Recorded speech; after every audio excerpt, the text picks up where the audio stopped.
Wir verwenden das TubaClean-System nun seit Mitte 2016. We have now been using the TubaClean system since the middle of 2016.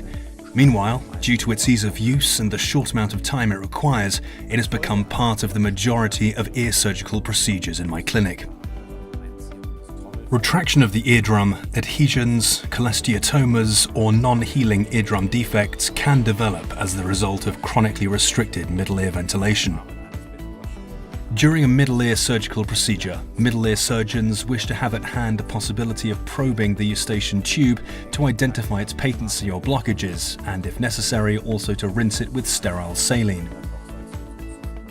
Indication for the use of the TubaClean system is basically any situation in which one would like to verify the patency of the eustachian tube, but also all forms of mucoid otitis media, eustachian tube dysfunction, otitis media mesotympanalis and epitympanalis, or simply to clean the eustachian tube at the end of a middle ear surgical procedure.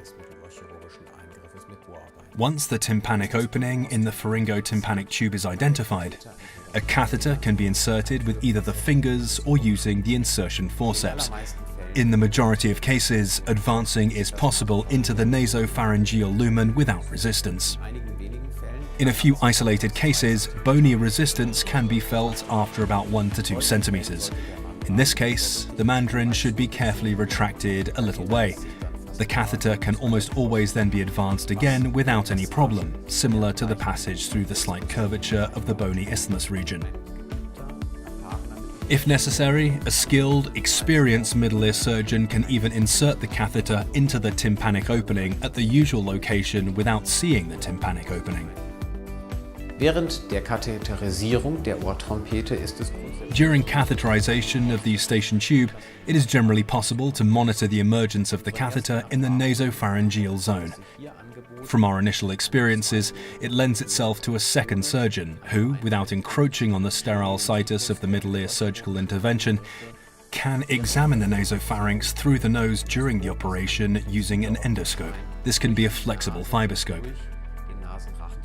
Such a visualization of the catheter in the nasopharyngeal zone is not absolutely necessary. However, particularly at the start, during training in the method, it offers the security of knowing that the passage is successful and we can reliably identify the catheter in the nasopharyngeal zone. The catheter can now be retracted with continuous rinsing into the eustachian tube lumen. During rinsing within the eustachian tube, we notice a slightly increased rinsing pressure. Finally, the rinsing solution escapes perceivably for the surgeon from the middle ear. With this catheter, we surgeons have the opportunity to examine and rinse the eustachian tube non-traumatically from the middle ear region during surgery.